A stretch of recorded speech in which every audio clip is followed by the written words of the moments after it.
নমস্কাৰ বন্ধু বান্ধৱীসকল, আজি মই আপোনালোকক কাহিনী শুনাবলৈ গৈ আছোঁ মহাদেৱৰ বাহন নন্দীৰ কাহিনী। পূৰ্বতে কোন আছিল এই নন্দী? এসময়ত শিলদা নামৰ এজন গুণী ঋষি আছিল, যাৰ নিজৰ কোনো সন্তান নাছিল। তেওঁ পূজা কৰাৰ সিদ্ধান্ত ল'লে ভগৱান শিৱৰ। তেওঁৰ দ্বাৰা আশীৰ্বাদ পোৱা এটা বিশেষ সন্তান পাবলৈ তেওঁ তীব্ৰ প্ৰাৰ্থনা কৰি হাজাৰ হাজাৰ বছৰ ধৰি তপস্যাত নিজকে বিলীন কৰি ৰাখিছিল। তেওঁৰ সমৰ্পণত সন্তুষ্ট হৈ অৱশেষত ভগৱান শিৱ শিলদাৰ আগত উপস্থিত হ'ল। ভগৱান শিৱই ক'লে, জাগা প্ৰিয় শিলদা, আৰু কোৱা তোমাক কি বৰ লাগে? চকু মেলি হাতযোৰ কৰি শিলদাই ভগৱান শিৱক ক'লে যে মোক এটি সন্তান লাগে। তেতিয়া ভগৱান শিৱয়ো হাঁহি এটা মাৰি ক'লে, আপুনি সোনকালেই পাব। এই কথা কৈয়ে ভগৱান শিৱ তাৰ পৰা অদৃশ্য হৈ গ'ল। শিলদায়ো ভগৱান শিৱৰ বৰদান পাই সুখ মনেৰে ঘৰলৈ উভতি আহিল। এই কথা জানি যে প্ৰভুৱে তেওঁক বহুত ভাল সন্তানৰ আশীৰ্বাদ দি গৈছে, পিছদিনা তেওঁ হাল বোৱা আৰম্ভ কৰিবলৈ খেতি পথাৰলৈ গ'ল। পথাৰত হাল বোৱাৰ আগতেই তেওঁ দেখিলে এটা ধুনীয়া কেঁচুৱা ল'ৰা। কেঁচুৱাটো ৰ'দৰ দৰে উজ্জ্বল হৈ আছিল। শিলদাই লাগি কেঁচুৱাটোৰ ফালে চাই থাকিল। কেঁচুৱাটো পাই শিলদাই আনন্দত আত্মহাৰা হৈ পৰিল। ল'ৰাটোৰ নাম ৰাখিলে নন্দী। শৈশৱৰ পৰাই নন্দী ভগৱান শিৱৰ পূজা আৰাধনা কৰি আহিছিল। শিলদাই শিশুটিক মৰম আৰু যত্নেৰে ডাঙৰ দীঘল কৰিছিল। তেওঁ পুত্ৰক বেদ, চিকিৎসা, যুদ্ধ, নৃত্য, গায়ন আৰু আন কেইবাটাও পবিত্ৰ গ্ৰন্থৰ কলা শিকাইছিল। শিলদায়ো শিশুটিক লৈ বৰ গৌৰৱ অনুভৱ কৰিছিল। কিছু বছৰৰ পাছত দুজন ঋষি মিত্ৰ আৰু বৰুণ শিলদাৰ ঘৰলৈ আহিছিল। শিলদাই তেওঁলোকক অতিথি আপ্যায়ন অতি সুন্দৰকৈ কৰিছিল। শিলদাৰ এই অতিথি আপ্যায়ন দেখি দুয়ো ঋষি মিত্ৰ আৰু বৰুণ নথৈ আনন্দিত হৈ পৰিছিল। নন্দী, এই বুলি শিলদাই পুতেকক মাতিলে। ঘৰৰ ভিতৰৰ পৰাই নন্দী আহিল। নন্দী অনুগ্ৰহ কৰি এই ঋষিসকলক ভালদৰে চোৱা চিতা কৰাটো নিশ্চিত কৰা। নন্দীয়ে হাঁহি এটা মাৰি মূৰ দুপিয়াই ক'লে, হয় দেউতা।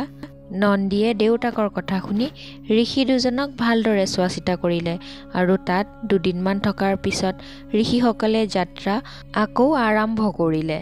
সেয়ে দেখি শিলদা আৰু নন্দী দুয়ো ঋষিসকলৰ পৰা আশীৰ্বাদ বিচাৰিলে। মিত্ৰ আৰু বৰুণে প্ৰথমে শিলদাক আশীৰ্বাদ দিলে যে তোমাৰ দীঘলীয়া আৰু সুখী জীৱন হওক, কাৰণ তুমি আমাক বৰ সুখী কৰিলা।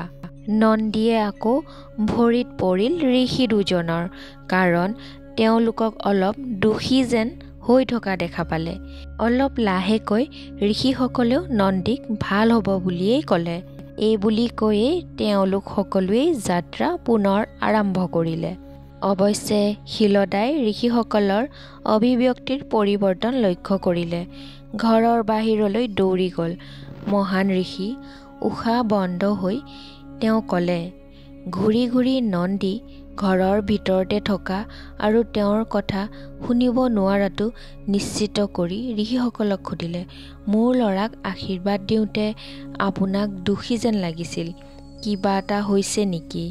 মিত্ৰই শিলদাৰ ফালে কৰুণাৰে চালে, তোমাৰ ল'ৰাৰ দীৰ্ঘায়ু কামনা কৰিব নোৱাৰোঁ।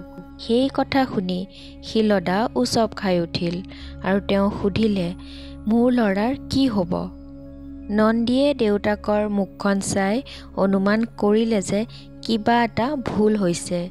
তেতিয়া সুধিলে, কি হৈছে দেউতা, কি হ'ল? নন্দীয়ে জোৰেৰে দেউতাকক জোকাৰি জোকাৰি সুধিলে। লাহে লাহে আৰু বেদনাৰে শিলদাই ঋষি দুজনৰ লগত হোৱা কথা বতৰা বৰ্ণনা কৰিলে।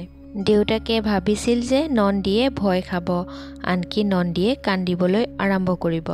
অৱশ্যে শিলদা আচৰিত হ'ল যেতিয়া নন্দীয়ে হাঁহিবলৈ ধৰিলে। মুনিসকলে কোৱা কথাবোৰত আপুনি ভয় খাইছিল? এইদৰে নন্দীয়ে দেউতাকক সুধিলে। শিলদাই ভাবিলে, নন্দী ইমান ধেমেলীয়া হ'ব পাৰেনে? এই বুলি ভাবি আচৰিত হৈ পুত্ৰৰ ফালে চালে। দেউতা, তুমি মোক কৈছা যে তুমি ভগৱান শিৱক দেখিছা।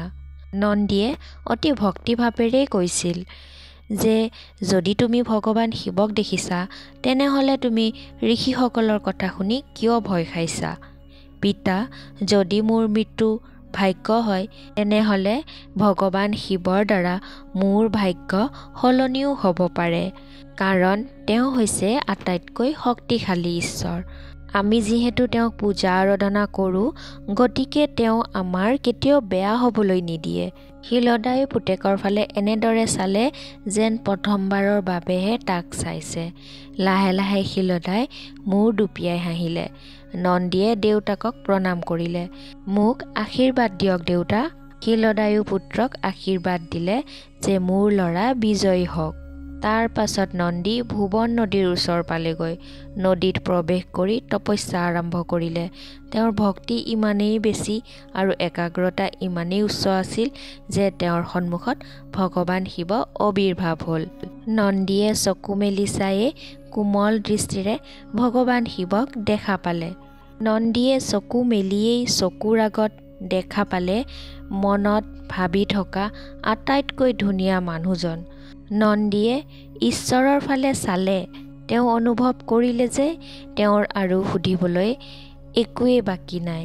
নিমিষতে তেওঁৰ মনলৈ এটাই চিন্তা আহিল, যদি মই সদায় প্ৰভুৰ লগত থাকিব পাৰিলোহেঁতেন। ভগৱান শিৱয়ো নন্দীলৈ চালে আৰু নন্দীক ক'লে, নন্দী, তোমাৰ তপস্যা ইমানেই শক্তিশালী আছিল যে মোক ইয়ালৈ টানি লৈ আহিছে। তোমাক এতিয়া কি বৰ লাগে কোৱা? তেতিয়া নন্দীয়ে ক'লে, প্ৰভু, মই সদায় আপোনাৰ লগত থাকিব বিচাৰোঁ। নন্দীৰ এই কথা শুনি ভগৱান শিৱই হাঁহিবলৈ ধৰিলে।